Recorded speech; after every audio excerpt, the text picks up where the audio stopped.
الحمد للمتوحد بجلاله المتفرد الحمد للمتوحد بجلاله المتفرد وصلاته دوما على خير الأنام محمد وعلى آله وصحبه أجمعين أما بعد فأعوذ بالله من الشيطان الرجيم بسم الله الرحمن الرحيم ذلك فضل الله يؤتيه من يشاء صدق الله العظيم وبلغنا رسوله النبي الأمين الكريم ونحن على ذلك لمن الشاهدين والشاكرين والحمد لله رب العالمين. عروج آدمی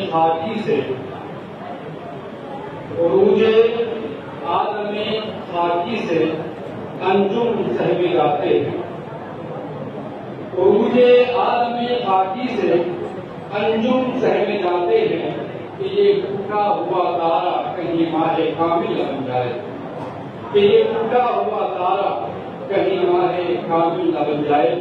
آئیے کچھ معروف سے قبل اپنی اور ساری کائنات کی مرکز عقیدت حضور رحمت عالم روح جلال جناب احمد مصطفیٰ محمد مصطفیٰ صلی اللہ علیہ وسلم کی بارگاہ گہربار میں درود و سلام کے نظام عقیدت پیش فرمائے بآواز بلند پڑھیں. اللہم صل علی سیدنا مولانا محمد النبی والکرم وآلہ وبارک وسلم صلاۃ و سلاما علیک یا رسول اللہ صلی اللہ علیہ وسلم. آپ حضرات کافی دیر سے صبح سے اب تک اپنی نشستوں پر قائم ہیں اور نعت منقبت تقاریر بیانات سماعت فرما رہے ہیں. مختلف طرح کے بیانات آپ نے سماعت کیے جن میں اعلیٰ حضرت رضی اللہ تعالیٰ عنہ کے تسلط، آپ کی علمی گہرائی اور گہرائی کے تعلق سے بھی گفتگو کی گئی ہے. میں بھی چند باتیں آپ کو گوش گزار کرنے کی کوشش کروں گا. امید ہے کہ آپ حضرات اسے بغور سماعت کریں گے اور نہ صرف سماعت کریں گے بلکہ اپنے ذہنوں میں بٹھانے کے بعد عملی زندگی میں اتارنے کی کوشش بھی کریں گے. آپ نے سنا تھا کئی حضرات کی زبانی کہ اعلیٰ حضرت رضی اللہ تعالی عنہ علوم و فنون میں اختیار روزگار تھے، چاہے وہ علوم دینیہ ہو یا علوم عصریہ ہو، دونوں میں بر وجہ عدم مہارت رکھا کرتے تھے. آپ سن رہے ہیں اور خود ہمارے اعلیٰ حضرت نے فتاوی رضویہ شریف کے اندر اس بات کا تذکرہ کرتے ہوئے اور اپنی تحقیقات اور تنقیحات کو نمایاں انداز میں پیش کرتے ہوئے ان کی اہمیت کو اجاگر کرتے ہوئے فرمایا عرائض العقائد کأنہن الیاقوت والمرجان. ارشاد فرمایا کہ یہ جو فتاوی رضویہ ہے اس کے اندر میں نے تحقیقات اور تنقیحات کے وہ موتی اور وہ دلہنیں سجائی ہیں کأنہن الیاقوت والمرجان، گویا کہ وہ یاقوت اور مرجان ہو، گویا کہ وہ موتی اور گھونگا ہو. آگے والی بات ارشاد فرمائی وہ بہت ہی غور کرنے والی بات ہے اور سمجھنے والی بات ہے اور اعلیٰ حضرت کی تحقیقات کو پڑھنے والی بات ہے. فرمایا لم یطمثہن انس قبلی ولا جان. فرمایا کہ میں نے فتاوی رضویہ کے اندر علم کے وہ گہرے نامزاد سجائے ہیں لم یطمثہن قبلی انس ولا جان. مجھ سے پہلے نہ کسی انسان نے ان کو ٹچ کیا ہے نہ کسی انسان نے ٹچ کیا. مجھ سے پہلے کسی نے ان کو ٹچ نہیں کیا ہے. لم یطمثہن انس قبلی ولا جان. مجھ سے پہلے کسی انسان نے اور کسی جنات نے ان کو مس نہیں کیا. ایسے ایسے موتی سجائے ہیں. اللہ اندازہ لگائیے یہ بات کوئی چھوٹا موٹا انسان تو بول نہیں سکتا. آپ بول سکتے ہو کہ میرے اندر یا میں نے جو باتیں بیان کی ہیں ان میں ایسے موتی ہیں کہ جن کو مجھ سے پہلے کسی نے نہیں چھوا، جن کو مجھ سے پہلے کسی نے بیان نہیں کیا. کوئی بول سکتا ہے؟ کون بول سکتا ہے جس کو اپنی تحقیقات پر مکمل اعتماد ہو اور بھروسہ ہو، کانفیڈینس ہو، وہی بات بول سکتا ہے، ورنہ ہر کوئی ایسی بات نہیں بول سکتا۔ لم یکن سننا کتنی بڑی بات ہے، لم یکن سننا ان کن قبلی ولا جا، مجھ سے پہلے نہ کسی انسان نے ٹچ کیا ہے اور نہ ہی کسی جنات نے خدا ہو۔ بہت عظیم بات ہے اور کیوں نہ ہو۔ امام اہل سنت فاضل بریلوی رضی اللہ تعالی عنہ کی کتب کا مطالعہ کریں گے، ان کی کتابوں کو پڑھیں گے، سناریں گے، تو آپ پر یہ بات واضح ہو جائے گی۔ ہم اپنے دین کو لے لیتے ہیں، دین ہمارا 3 باتوں سے مکمل ہوتا ہے۔ کتنی باتوں سے مکمل ہوتا ہے؟ 3 باتوں سے۔ نمبر 1 ایمان، نمبر 2 اسلام، نمبر 3 احسان۔ جن لوگوں نے حدیث جبرائیل پڑھی ہے ان کو پتا ہوگا، جبریل امین آئے دین سکھانے کے لیے، تو انہوں نے حضور سے دریافت کیا من ایمان۔ حضور نے بتا دیا، گواہی دیجیے اللہ ایک ہے اور میں اللہ کا پیغمبر ہوں، اور اللہ کی تمام کتابوں پر، تمام رسولوں پر مننے کے بعد اٹھائے جانے پر، تقدیر کی اچھائی اور برائی اللہ کی طرف سے ہونے پر یقین رکھیے یہ ایمان ہے۔ دوسری چیز پوچھی انہوں نے دریافت کی من اسلام، اسلام کیا ہے؟ تو فرمایا کہ اسلام کی بنیاد 5 چیزوں پر ہے، نماز قائم کرنا، روزہ جو ہے ادا کرنا، زکات دینا، حج کی استطاعت کو پورا کرنا، اللہ رب العزت کی احکامیت کی گواہی دینا، یہ بیان کرنا ہے۔ پھر پوچھا گیا احسان کیا ہے؟ تو فرمایا ان تعبد اللہ کأنک تراہ فإن لم تکن تراہ فإنہ یراک۔ تم اللہ کی پوجا، اللہ کی عبادت ایسے کرو گویا کہ تم اسے دیکھ رہے ہو، اور اگر تم اس مرحلے پر نہ پہنچ سکو تو یہ تصور بناؤ کہ اللہ تمہیں دیکھ رہا۔ 3 چیزیں ہیں، ایمان، اسلام اور احسان۔ علماء کرام نے، جن علماء نے ایمانیات پر کام کیا، تو ایمانیات پر کام کرنے کے نتیجے میں جو علوم بنے وہ علم کلام یا علم العقائد کے نام سے موجود ہوئے۔ اسی طرح سے علماء کرام نے اسلام پر کام کیا، اور اسلام پر کام کرنے کے نتیجے میں جو علوم نکل کر کے آئے، جو چیزیں نکل کر کے آئی، ان کو فقہ کا نام دیا گیا۔ احسان پر جن لوگوں نے کام کیا، اس کے نتیجے میں جو علوم نکل کر کے آئے، ان علوم کو تصوف کا نام دیا گیا۔ ٹھیک ہے، تصوف کا نام دیا گیا۔ تو علم العقائد کس سے نکلتا ہے؟ ایمانیات سے، جو پہلی چیز ہے، اور علم فقہ کس سے نکلتا ہے؟ اسلام سے نکلتا ہے۔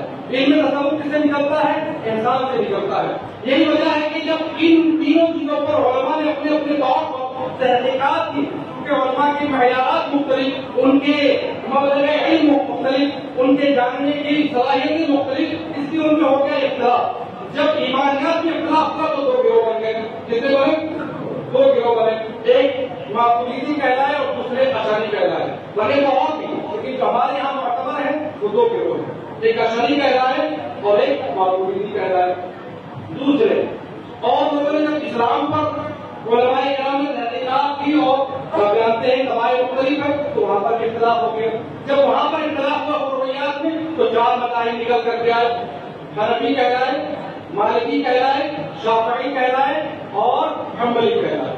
اسی طرح سے تصوف جو کہ احسان ہے، اس پر جب علماء نے تحقیقات کی اور ان کے الگ الگ ذکر کرنے کے طریقے ہو گئے، کوئی ذکر جری کرتا ہے، کوئی ذکر خفی کرتا ہے، کوئی کسی انداز سے ذکر کرتا ہے، جب ان کے طریقے مختلف ہو گئے تو یہی طریقے سلاسل کہلائے، یہی طریقے سلاسل کہلائے۔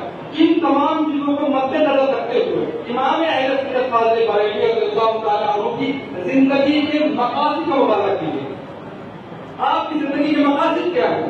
الاجازات المکینہ لعلماء مکہ والمدینہ میں ارشاد فرماتے ہیں اما فنونی انا لہا وبہا، رہے میرے فنون یعنی جن سے میرا شغف ہے، جن کا مجھے شوق ہے، وہ 3 ہے۔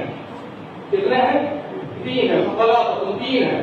نمبر 1 اول الکل، اعلی الکل، اول الکل، اغلی الکل۔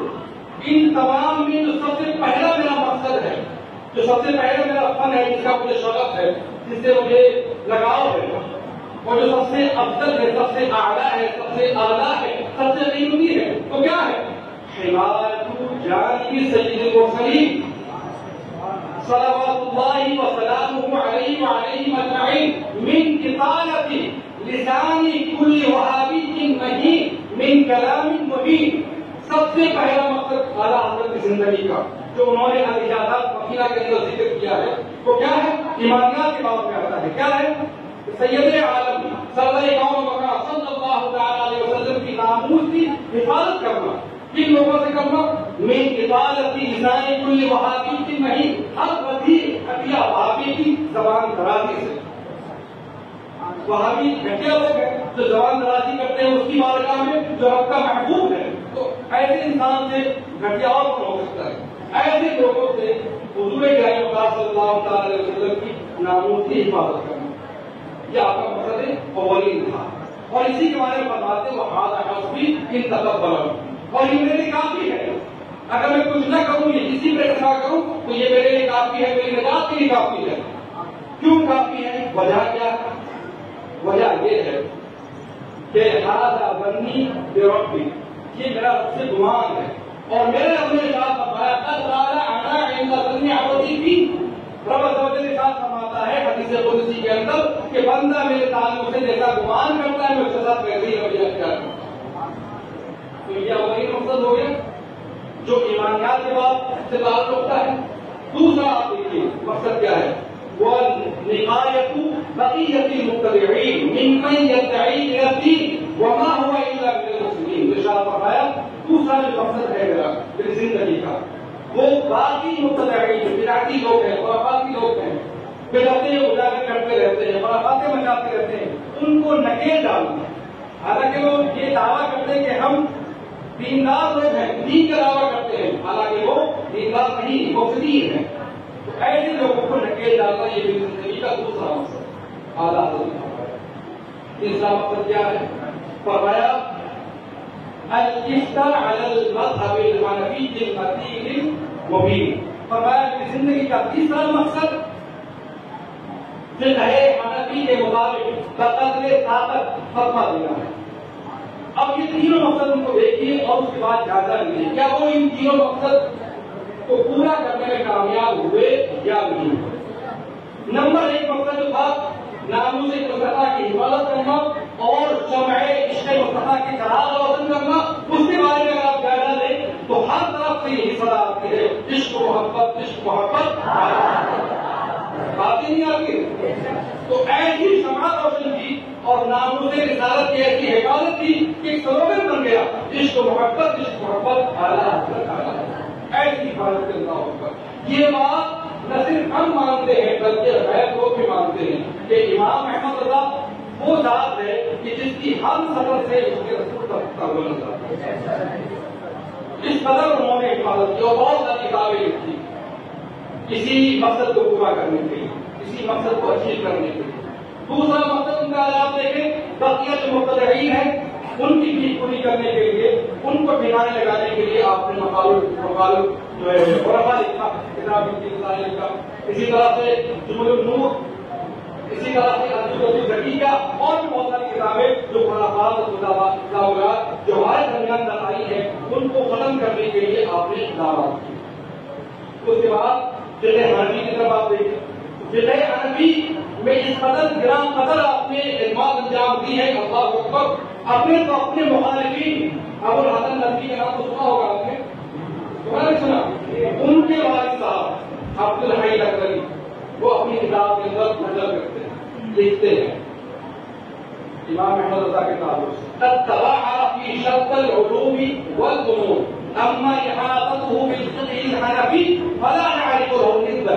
فرماتے ہیں وہ لکھتے ہیں ابو الحسن ندوی کے والد لکھتے ہیں کہ امام احمد رضا ایک ایسی ذات ہے جن کو مختلف علوم و فنون میں کمانڈ اور دسترس حاصل تھی۔ اور رہی بات فقہ حنفی کی فلا نعرف له نسبا، ہم کا کوئی حملہ پاتے ہی نہیں ہے، ہم ان کا کوئی حملہ نہیں پاتے۔ اب اگر آپ نظر رکھیں کہ یہ بات ہم بولیں تو عقیدت ہو سکتی ہے، آپ بولیں عقیدت ہو سکتی ہے، کوئی جذبہ نثار ہو سکتا ہے، لیکن یہ بات کون بول رہا ہے؟ وہ بول رہا ہے جو ان کا مخالف ہے، اور جو مخالف سچائی کرے تو اسی کو سچ کہا جاتا ہے، اسی کو حق کہا جاتا ہے۔ آپ کہتے ہیں الحق ما شہدت به الاعداء، حق وہ ہوتا ہے جس کی گواہی دشمن جائے۔ اور امام احمد رضا کی فقہ حنفی پر کمانڈ اور سرفراز ان کی بالادستی جو ہے بیان کرتے ہوئے کوئی موافق نہیں کہتا بلکہ مخالف کہہ رہے ہیں۔ اما جہالته بالفقہ الحنفی فلا نعرف له نسبا، رہی بات ان کے فقہ حنفی کی تو ہم ان کا کوئی پتہ نہیں پاتے۔ اب یہ چھوٹے موٹے لوگ کچھ بھی کہتے ہیں، جو چھوٹے لوگ ہوتے ہیں نا وہ کچھ بھی بول دیتے ہیں، جب بھی بڑے لوگ کو دیکھو وہ کیا کہتے ہیں، ارے کسی کی عظمت کو پہچاننا ہے تو بڑوں کو دیکھو وہ کیا کہتے ہیں۔ چھوٹے لوگوں کو پتہ ہی نہیں ہوتا، ان کے یہاں کوئی معیار نہیں ہوتا، کوئی راز نہیں ہوتا جس سے لگے تو کہو سکے کہ یہ بندہ کس درجے کا ہے، یہ بندہ کس پلے کا ہے، وہ تو اپنے کچھ بھی بول دیتے ہیں۔ تو امام اہل سنت والجماعت رضی اللہ تعالی عنہ فقہ حنفی میں اس قدر گرا نظر اپنے جذبات انجام دی کہ اپنے تو اپنے مخالفین کی تعریف کرتے ہوئے نظر آتے ہیں۔ اور امام اہل سنت والجماعت رضی اللہ تعالی عنہ کے تعلق سے علامہ یوسف اسماعیل النبہانی جب انہوں نے آپ کی کتاب الدولۃ المکیہ جو آپ نے 8 گھنٹے کے اندر لکھی تھی، تصنیف فرمائی، اس کو دیکھا اور دیکھنے کے بعد رقم 83 کو لکھتے ہیں لا يصدر مثله الا من عالم کبیر وعلامۃ حبیر۔ ارشاد فرمایا کہ ایسی کتاب کسی چھوٹے موٹے عالم سے ثابت ہو ہی نہیں سکتی، یہ تو کسی بڑے عالم سے ثابت ہوگی، ایسے عالم سے جو علامہ حبیر ہو۔ اللہ اکبر۔ لا يصدر مثله الا من عالم کبیر وعلامۃ حبیر۔ اللہ، ایسی کتاب کسی چھوٹے موٹے عالم سے نہیں بلکہ کسی بڑے عالم سے ثابت ہو سکتی ہے۔ اسی طرح سے لیکن یہاں پر مسئلہ یہ ہے کہ ہم چونکہ درک نہیں رکھتے، ہمارا وہ مبلغ علم نہیں، ہماری وہ صلاحیتیں نہیں، ہم امام احمد رضا کو پہچان سکتے۔ اسی طرح کی جو آج کے جو میڈک ہیں جو مسئلے پوچھتے رہتے ہیں ان کا بھی مسئلہ یہی ہے، ان کے اندر بھی وہ درک نہیں، وہ صلاحیتیں نہیں، وہ اعلیٰ حضرت کا ایک شعر نہیں سمجھ سکتے جن جائزوں کی کتابوں کو سمجھتے، ایک شعر نہیں سمجھ سکتے تو ان کی کتابوں کو کیسے سمجھیں گے، اس لیے وہ کچھ بھی بولتے رہتے ہیں۔ ورنہ امام اہل سنت والجماعت رضی اللہ تعالی عنہ کہ اگر آپ ان کے بارے میں دیکھیں گے تو جہاں انہوں نے عقلی دینی دلائل نقلی دلائل پیش کیے ہیں وہیں عقلی دلائل بھی پیش کیے ہیں، اور اپنے مصطفیٰ جان احمد صلی اللہ تعالی علیہ وسلم کی ناموں کی حفاظت کی ایک چھوٹی سی مثال دیتا ہوں میں، اور اس کی چھوٹی سی مثال یہ ہے کہ اعلیٰ حضرت نے اب بہت ساری کتابیں لکھی ناموں سے مصطفیٰ کی حفاظت کے لیے، عقلی دلائل کہ علم مصطفیٰ صلی اللہ علیہ وسلم بہت وسیع تر ہے، آپ صلی اللہ تعالیٰ علیہ وسلم کو علم ما کانا وما یکون حاصل ہے، اس کی ایک انہوں نے عقلی دلیل دی تو آپ کو بھی سمجھ جائے گی۔ یہ بات میں نے عبدالحکیم شرف قادری رحمہ اللہ سے سنی تھی، فرماتے ہیں کہ اعلیٰ حضرت نے لکھا کہ کسی شخص کا علم جو ناقص رہ جاتا ہے اس کی 4 وجوہات ہو سکتی ہے، کسی شخص کا جو علم ناقص رہ جاتا ہے ناتمام نامکمل رہ جاتا ہے اس کی 4 وجوہات ہو سکتی ہیں۔ کون سی؟ نمبر 1 کہ معلم ہی اس کا ناکارہ ہو، بے صلاحیت ہو، تو طالب علم کا یا شاگرد کا علم کیسے مکمل ہو جائے گا؟ جب پڑھانے والا ہی ناکارہ نہ تمام ہے تو جو پڑھائے گا وہ بھی نہ تمام ہوگا نہ مکمل ہوگا، اس لیے کوئی شاگرد کوئی انسان جو ہے ناقص العلم رہ جاتا ہے۔ دوسری وجہ یہ ہو سکتی ہے کسی کے ناقص العلم رہ جانے کی کہ معلم تو ٹھیک ٹھاک ہے لیکن پڑھانا نہیں چاہتا، علم دینا نہیں چاہتا، یوں ہی لاواریپن ہے، اس کے اندر صلاحیت موجود ہے لیکن دینا ہی نہیں چاہتا، تب ایسی صورت میں شاگرد کا علم ناقص رہ جائے گا۔ 2 صورتیں ہو گئی۔ تیسری صورت یہ ہے کہ خود طالب علم ہی ناقص ہو، اس کے اندر صلاحیت نہ ہو علم کو حاصل کرنے کی، باذوق نہ ہو، باشعور نہ ہو، پڑھنا نہیں چاہتا ہو، ٹھیک ہے، یا صلاحیت ہی نہ ہو، خود ذہین ہو، تو یہ وجہ ہو سکتی ہے علم کے ناقص رہ جانے کی۔ چوتھی وجہ جو امام اہل سنت فرمائی وہ یہ کہ جو کتاب پڑھائی جا رہی ہے، جو فن پڑھایا جا رہا ہے وہی نہ تمام ہو نہ مکمل ہو، تو یہ 4 وجوہات ہیں جن کی وجہ سے کسی کا علم ناقص نہ تمام نہ مکمل رہ جاتا ہے۔ اب آئیے ہمارے پیارے آقا صلی اللہ تعالی علیہ وسلم کی طرف کہ جو ان کو پڑھانے والا ہے خود فرماتے ہیں اتبعی ربی فاحسن تعلیم، جو رب عز و جل یعنی جو پڑھانے والا وہ کون ہے؟ العلیم ہے، الخبیر ہے، عالم الغیب والشہادہ ہے، جو ہر چھوٹی بڑی لطیف چیز کو جانے والا ہے وہ پڑھانے والا ہے۔ جب پڑھانے والا رب ذوالجلال ہو، پڑھنے والے مصطفیٰ ہو تو علم ناقص رہے گا، علم ناتمام رہے گا، نہ مکمل معلم ناقص نہیں، معلم ناقص نہیں. اب وہ معلم دینا چاہتا ہے یا نہیں دینا چاہتا؟ وہ معلم اپنے شاگرد کو یا اپنے پیغمبر کو دینا چاہتا ہے یا نہیں دینا چاہتا؟ دینا چاہتا ہے. اس کی دلیل کیا ہے؟ قرآن مقدس کو بول کے دیکھیے وَعَلَّمَكَ مَا لَمْ تَكُنْ تَعْلَمْ. اے محبوب ہم نے آپ کو وہ سب سکھا دیا تو آپ نہیں جانتے، سب کچھ سکھا دیا. اللہ اکبر. مَا لَمْ تَكُنْ تَعْلَمْ جو آپ نہیں جانتے. اور دوسری وجہ میں ختم ہو گئی وَكَانَ فَضْلُ اللَّهِ عَلَيْكَ عَظِيمًا. اور اللہ کا آپ پر فضل عظیم ہے، فضل عظیم ہے آپ پر. جب فضل عظیم ہے تو دینا چاہتا نہیں چاہتا. اسی وجہ سے فرمایا گیا وَمَا هُوَ عَلَى الْغَيْبِ بِضَنِينٍ. سمجھداری بات. تو یہ دوسری وجہ بھی ختم ہوگی کہ اب دینا بھی چاہتا ہے اور دینے والا اور معلم بھی ہے. علی میں اس سے بڑھ کر کون ہو سکتا ہے؟ وما اوتیتم من العلم الا قلیلا. تمہیں تو علم کیا گیا بہت بڑا ہے. توبہ کو یہ علم علیم اور رب سے بڑھ کر کوئی علی ہو ہی نہیں سکتا، کوئی عالم ہو نہیں سکتا. تو دو وجہ ختم ہو گئی. تو مزید تیسری وجہ جو کتاب پڑھائی جا رہی ہے یا کسی وجہ کے حالات صلی اللہ علیہ وسلم بات صلاحیت ہے یا نہیں ہے؟ بات صلاحیت ہے یا نہیں؟ دینے کی صلاحیت ہے یا نہیں ان کے اندر؟ حدیث شریف میں آتا ہے کہ ان اللہ نظر فی قلوب العباد فوجد قلب محمد خیر قلوب العباد فاصطفاه لنفسه وبعثه برسالته. کہ اللہ تبارک و تعالیٰ نے تمام بنی نوع انسان کا، تمام بندوں کے دلوں کو دیکھا تو سب سے بہترین دل پیارے پیغمبر کا پایا. فاصطفاه لنفسه منتخب فرما لیا، اپنے لیے منتخب فرما لیا اور جہان والوں کے لیے پیغام دے کر بھیج دیا. تو لینے کی صلاحیت بھی ہے، یہ وجہ بھی ختم ہو گئی. اور تم نے فرمایا بعثت معلما، میں معلم بنا کر کے بھیجا گیا. تو اس دن کو جواب میں آج کریں بہت سارے طریقے ہیں، بات نفی ہو جائے گی.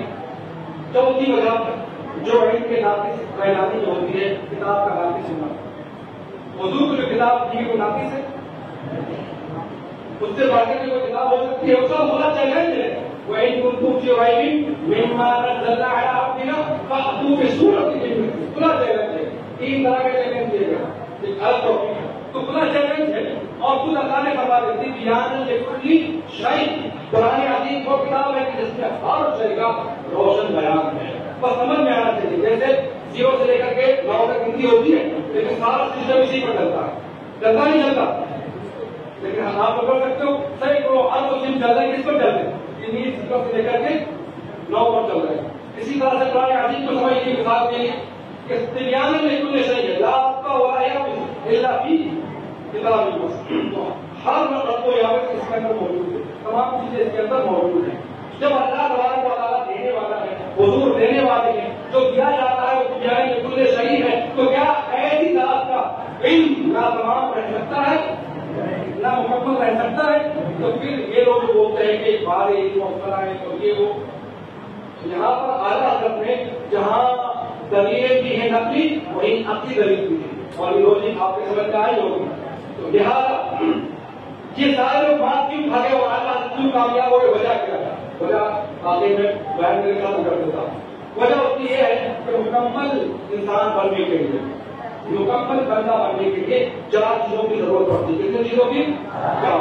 چاروں عین ہے. علم، عقل، عبادت، عشق. کتنی چیزیں ہو گئی؟ علم اور عقل، عبادت، عشق. عالم بہت بڑا تھا، شیطان بہت بڑا عالم تھا، والد ملائکہ کہلاتا تھا لیکن مات کھا گیا. عاقل بھی بڑا تھا، بڑی دلیل تھی اس کی. اگر اس کی دلیل کو دیکھیں خلقتنی من نار وخلقتہ من طین، تو دلیل بڑی مضبوط ہے اس کی عقل کے لحاظ سے، بڑی مضبوط ہے کہ آپ مٹی سے بند ہے، پورے مجھے جو ہے ہاتھ سے پیدا کیا اور ان کو مٹی سے پیدا کیا، میں کیوں سجدہ کروں؟ لاجک ہے اس میں کیوں سجدہ کروں؟ لیکن بارگاہ الہی میں کیوں کڑاک نہیں چلتی. وہ اس بات سے ناشنا ہو گیا تھا، اس بات سے اس کو جو ہے واقعیت تھی کہ مولا کی بارگاہ میں کیوں کڑاک نہیں کرتے. مولا جو کہتے وہ کر دو. وہی کالا ببو اصلی کالا اسلم کی روک. جب کہا کہ اسلام لاؤ تو سب رکھ دی. کیسی طرح رکھ لیا کہ اپنے چھوٹے سے بچے کو ملا کر کے ذبح کرنے کے لیے پہنچ گئے. یہ نہیں کہا کیا ہے ہمیں تو بڑے مشکل سے بچہ ملا، وہ بھی عمر کی اس دہلیز پر، اور میں اسی کو ذبح کر دوں. کوئی سوچا نہیں. بھائی سوال رہو ربو اسلم کالا اسلم کی روک. سمجھ رہے؟ تو یہ وہ نقطہ اس کے ذہن سے نکل گیا. آپ ٹھیک نہیں تھا مؤدب نہیں تھا، وہ تعلیم بڑا تھا، عاقل بڑا تھا، عابد بھی بہت بڑا تھا، لیکن عاشق اور مؤدب نہیں تھا، اس لیے مات کھا گیا اور پھر جنت سے نکال دیا گیا۔